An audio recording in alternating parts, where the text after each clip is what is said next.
Welcome back, friends. JT McRoberts here with you once again, the original comic book Ronin. And I'm going to chime in on some of the latest comic book drama that's floating around out there in the so-called world of comics, or the comics sphere.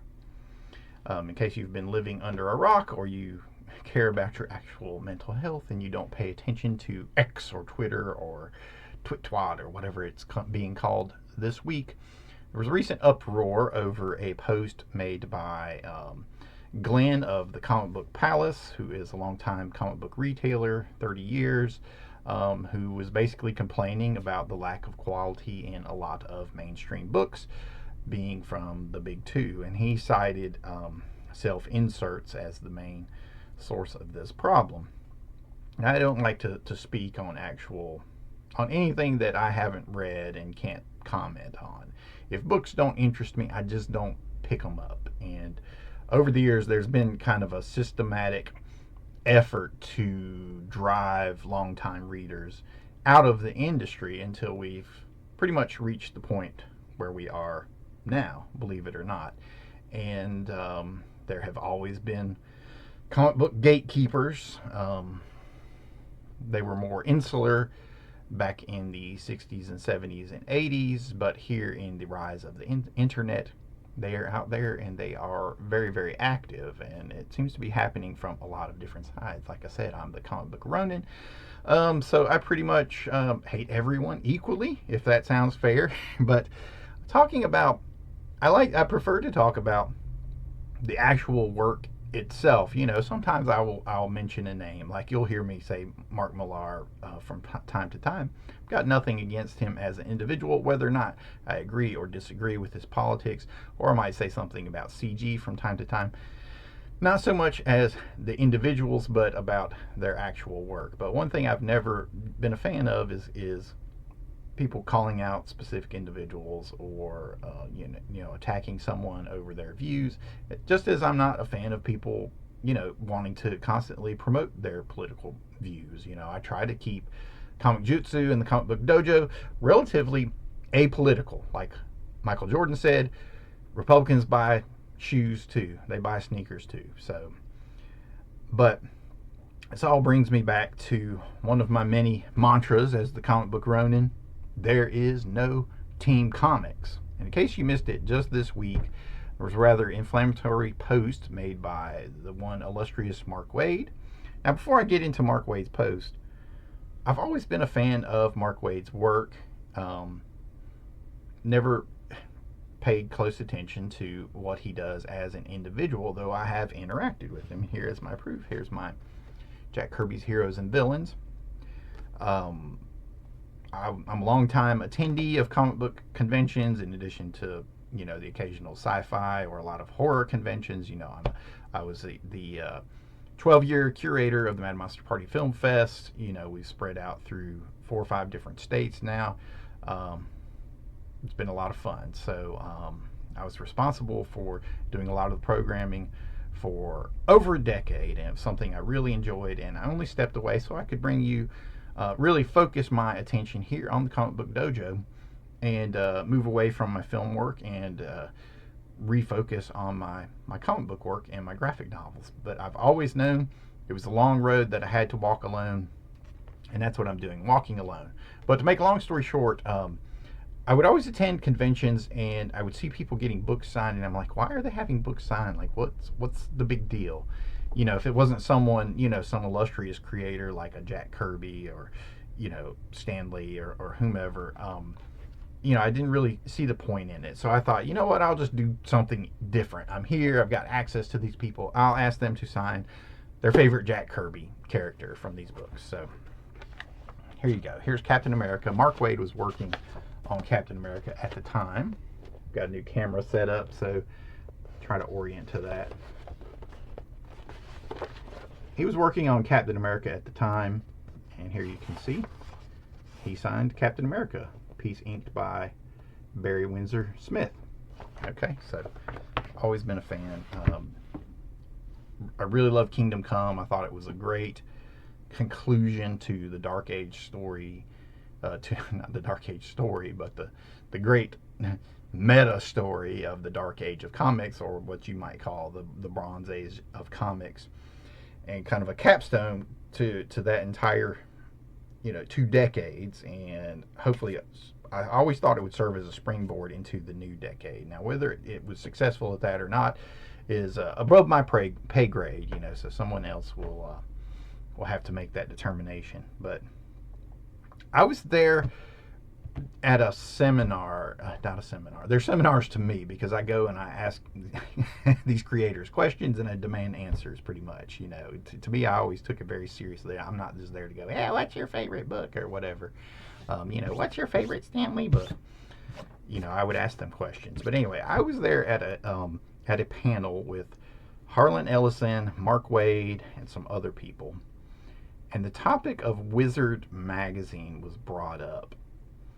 And Mark Waid said something to the effect of something negative about Wizard. I don't remember the exact quote. I didn't write it down at the time. And Harlan Ellison instantly got onto him and he said, don't do that. He said, everything serves a place in what we do. Whether you agree with them and their methods or not, everything serves a place to what we do. It's all part of the greater picture. So now here we are, fast forward many years later, there is no Wizard. And as there is no Wizard, there's no periodical magazine about comic books anymore. Everything is online. And the online space is a nasty, nasty, nasty place. I've said there's no team comics for a long, long time, just like I've said there's no team horror. There's no team Star Wars. For the longest time, Star Wars was a unified fan base. We just wanted more, But then when the prequels came out, there was this instant split. Okay, I never quite understood it. And to this day, you can ask Phil Kay, who comes on the show. I loved the prequels. Okay, he and I used to argue over episode 1 versus The Matrix. Now, mind you, in hindsight, I'll say The Matrix was more influential, but I liked episode 1 more than The Matrix. So sue me, but that was my personal opinion. Okay, so that was the only true fan base, and it splintered then. And then we got the Disney sequels, and fan base was destroyed, and new fans came that were not as enamored of the original films, which set the table for Star Wars, that created this world of Star Wars. And they said these sequels are better, these characters are better, and all of this. And it's just one of the many ways that it served to drive longtime fans away.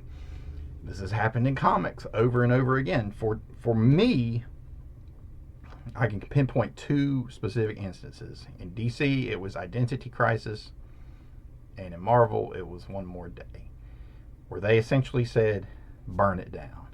Where they One More Day was a burn it down. The ending of that was out of character for Peter Parker, the continuity, his story, his love life, his emotional journey that we had followed up till then. And they said, burn it down, start over. We're losing these longtime fans anyway, so it doesn't matter if we lose the rest of them. I never bought another Spider-Man comic after that. I mean, I followed Amazing Spider-Man religiously. The others I dipped in and out of, Web of Spider-Man, Spectacular, whatever, what have you.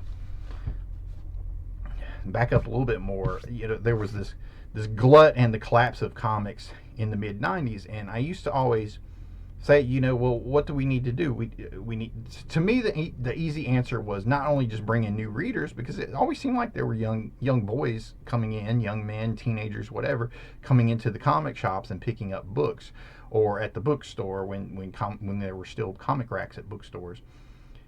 But there weren't an abundance of women, of female, of girls, of young girls, whatever age. And I would talk to the ladies at the shop, specifically girl that worked there, and they'd say, what is it about comics that you like? What is it that attracts you? What do we have to do to bring in more female readers? And her answer was always, well, I like Batman and Spider-Man. I mean, it wasn't, I like something that's geared toward, it was just, she liked those stories, those characters. That was it. That was the answer. So the answer was, just keep making good characters and put them in places, tell stories with those characters and put them in places where they're accessible. Okay, so now we've seen the rise of the MCU, and superheroes have taken over film, and that's starting to collapse and fall apart now because they moved away from those original characters and those original stories. To me,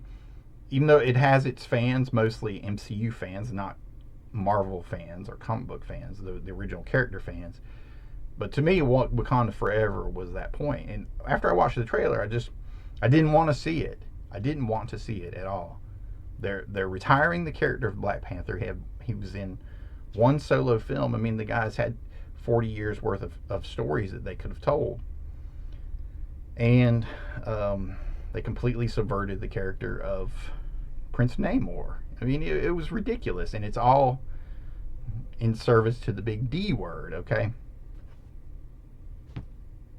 If you want new characters that are diverse, create them. Subverting longtime characters is just a betrayal, and in many ways, it's just cosplaying those characters. It's a betrayal of those long-term characters, and it's a cosplay. It's blackface, whiteface, woman face, all these things just to appeal to a fan base that was not interested in those characters to begin with. Okay, so make those types of diverse characters, but make them. I mean, if diverse creators really want to work in the industry, they have the responsibility to sit down, look within, find that reflection. That onus is on the individual creators. What are you going to create that you see from your viewpoint? Not let me subvert this character that was created by this little Jewish man from 60 years ago, that was created for a different time, a different place. How can we retool that? No. Maybe if you want to have a legacy, like it's a further step down, this is Spider Boy or what have you, do a slightly different spin on it. Okay, that's one thing, but even then, those are derivative, and those derivative characters, they always just feel derivative, and they rarely have long-lasting, hard-hitting stories that are really emotional, that reach out and really touch people. But the stories that are personal, that creators, when they turn their eye inwards and they find those unique expressions and they put them out there, those are the ones that really resonate with an audience. Okay. So if you want to know about the early gatekeepers, I recommend the Marvel Method group on Facebook. It's a wild place, mind you. Okay, now as a comic book Ronin, I think it's my responsibility to look at all sides of everything. I try to avoid name calling. I really dislike attacking creators for something they do or did, which is why I won't talk about the Star Wars sequels as much, because I fall into that dark place. I get pulled right into it, and I'm like, why? But so it goes to the Marvel Method. Okay, so let's talk about today. Okay, let's talk about today. Let's take a look at this. Okay, so this week, Glenn makes his post from the Comic Book Palace. These books are not selling. They have these problems, XYZ. And the guy got dogpiled on. He got attacked, people attacking the way he looks. Well, you're ugly, you're fat, you don't know what you're talking about. This is the strategy that's used by politicians, is if they don't agree with your viewpoint, then they will attack you. Okay, and it seems to be revealed that this is an intention on the part of a lot of these mobs online. Is they just use this strategy. Oh, well, you're a racist. Oh, well, you're afraid of females. Listen, I'm not any of those things, but I love and I hate some books, okay?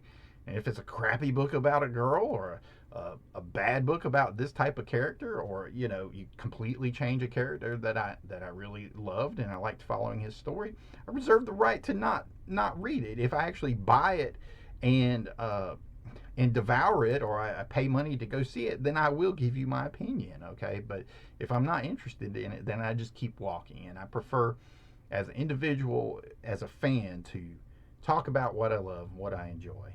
So this guy gets piled on, and this guy Glenn from the Comic Book Palace, And Mark Miller, he invites him to come on his podcast, and they talk about the retail industry and what's going on in the world of comics. And then Mark Waid gets this response here from a fan on Facebook. Mark deleted his Twitter a while ago. So this guy says, "I love your work, Mark, but it seems anybody who tries to highlight the issues that the industry is facing either gets piled on, or in this case, his star is fading and looking for attention." So the pile on is, well, you're a Nazi, or the reverse, or you're SJW, or you're just woke. The star is fading is a reference for the way that Mark Miller was attacked. Okay, Mark said he hasn't relied on income for comics for a long time, which is true. Mark is a made man, and he's also kind of responsible for what led to One More Day. I mean, the guy, he cashed in with Civil War. To me, I always saw it as gimmick writing. I thought if they really stuck with the outcomes of what happened in Civil War and use that to guide their future storytelling, I thought it would have been brave. But I knew at the time it wouldn't last, and it didn't. It led to One More Day, where you have you had the whole gimmick of Spider-Man reveals his identity, and then however long it was later, 6 months or a year later, he's making a deal with the devil that completely ends the Spider-Man storyline as we know it. I mean, is that the story that we envision to tell, whether it's adults or kids or whomever, that when things are at their darkest, when they're at their deepest, just make a deal with the devil? Seems like that's the story of if you want to get into the comic book industry. So be a Ronin. So the fan continues, "See, rather than this tit for tat that we are seeing throughout the fandom, maybe people should actually try to get together and try to fix what's wrong. I'm by no means an expert, only a consumer, but all this doesn't seem to be helping matters." Mark Waid replied, "I think a lot of us would rather just see the industry burned down than get together with the alt-right." There we go, name calling. Well, they're alt-right, they're Nazis. Really? Everybody is a Nazi? Everybody you disagree with is a Nazi? It's just as ridiculous as saying everybody that you disagree with in Marvel or DC, those gatekeepers, is woke or SJW. It's all stupid. It's stupid name calling. But it's this tradition of gatekeeping, of driving away creators that you don't agree with or that you see as competition. It's just ridiculous. So Mark Waid continues, I call BS on anyone who tries to highlight the issues gets piled on. I think it's far more accurate to say anyone who wants to blame everything on SJWs gets piled on, or anyone who wants to complain that their favorite characters are being written as political mouthpieces but can't provide any examples of this is being piled on. Well, I watched Glenn's videos. I didn't hear him say anything about SJWs or woke. He said these bad self-inserts, okay? He didn't apply a political context to it at all. But here Mark is reframing that. And this goes back to Harlan Ellison told you to your face, Mark, don't do that. Stop it. They all have a place in this, in what we're doing. Mark didn't listen then, and he's not listening now. So this is what you want? You want these comic shops to go out of business? I, probably like many of you, I frequent little comic shops. Okay, there are 2 or 3 very small ones that I prefer to go to over the larger ones. Now I'll make the trip out to Heroes if I'm in Charlotte. Okay, that's the biggest around this area in North Carolina. But I prefer to go to the small town ones, and there are a few that I've gone to for several years. And when I first walked in their doors, I just thought, well, this place isn't going to last. But they have lasted through a few years, and they've lasted through these crazy turbulent past decades somehow. I think part of that is just good business strategy on their part of keeping the place small, keeping their overhead small. But their shelves are just covered with books that don't sell. I do see hope for individual creators in that we have access to the internet and we can use crowdfunding to reach out directly to the audience, but the comic shops are getting left to the wayside. There was a time when I would go before the comic shops, I would make my trip, my little bicycle ride. It was a ritual every week. Friday, I got my allowance, or I got my money from mowing yards all day. I mean, that was what I did. I mowed yards in my neighborhood. Old school, little push mower. I even had at one point I upgraded to a little junky rider mower that a friend of my dad's was throwing out. Dad got it, fixed it. He said, "Here, you use this to mow yards." That was how I got my comic book money. Usually $5-10, whatever. Man, in those days, that was 10 issues. That was 5 issues. I would go to the rack. Oh yeah, there's X-Men, there's Spider-Man, there's Thor, there's Captain America, there's Iron Man. Oh, this looks cool from DC. Let me grab Batman. There's John Byrne on Superman. Crisis looks cool. Secret Wars is fun. You grab them, buy them, go. Okay. And with all those books, there was a respect to tradition to a certain point. Even Crisis, that reset everything. Okay. At least it did it. It did it through a story, and it did it in a way that wasn't a complete betrayal of those characters. Like, for example, Superman doesn't make a deal with the devil to restart the DC universe. That's just lazy writing. Lazy writing. So, what is the answer to all this? I don't know. I'm the comic book Ronin. I don't know. The answer is there is no Team Comics. If you think everyone is going to come together and work together, it's not going to happen. Not now, not ever. Never. People will never agree. I gave up trying to tell people, like, identity crisis is not good. Like, really? We're going to have rape as like the central plot point catalyst? Rape? Really? In all these superhero comic books? Involving Superman, the Boy Scout icon, involving Wonder Woman, the archetypal female hero, involving these characters. And rape is the central plot point. It was lazy writing. It was bad. And again, it's just stunt writing that just drives readers away in droves. And now you see, you can see it with your own eyes. Art took it down, but people screenshot everything. If you put this stuff on the internet, Mark Wade, it's out there. Unlike me sitting in that panel listening to Harlan Ellison tell you, stop doing that. Stop saying wizards should go away. Or something to that effect. I'll add allegedly in there so Mark doesn't show up and try to sue the comic book dojo here. But Harlan told him, he said, stop doing that. It all has a place. But here you are, 20 years later, maybe even 25 years later after that. And he's saying, burn it down. Burn it down. Because I don't understand it. I don't understand it. It's selfishness on the part of a lot of these creators. There's a journalist named Penny Parker out there that's publishing a book about this Whisper network that has unified itself to gatekeep comics. And essentially because of them, we have CG.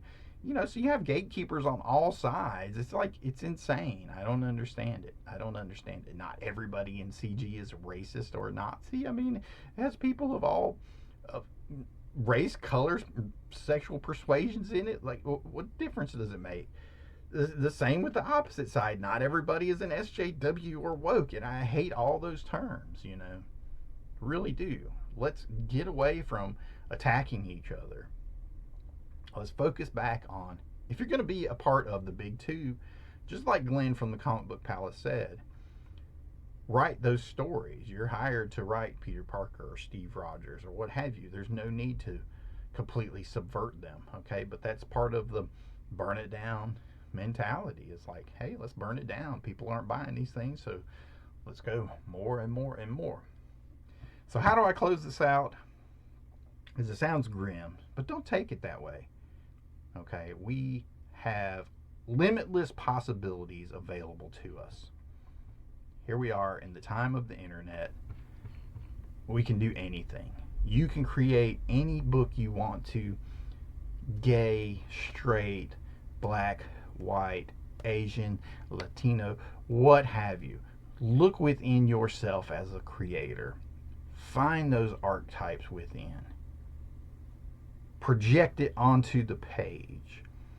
It has to serve as a healing balm to the people. B-A-L-M, balm, okay?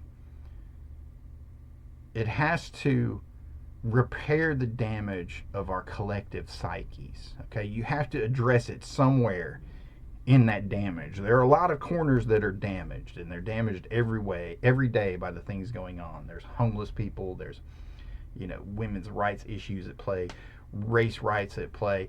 We've got wars abroad, wars in some people's homes. All of these things, these are all damage that we need to deal with, okay?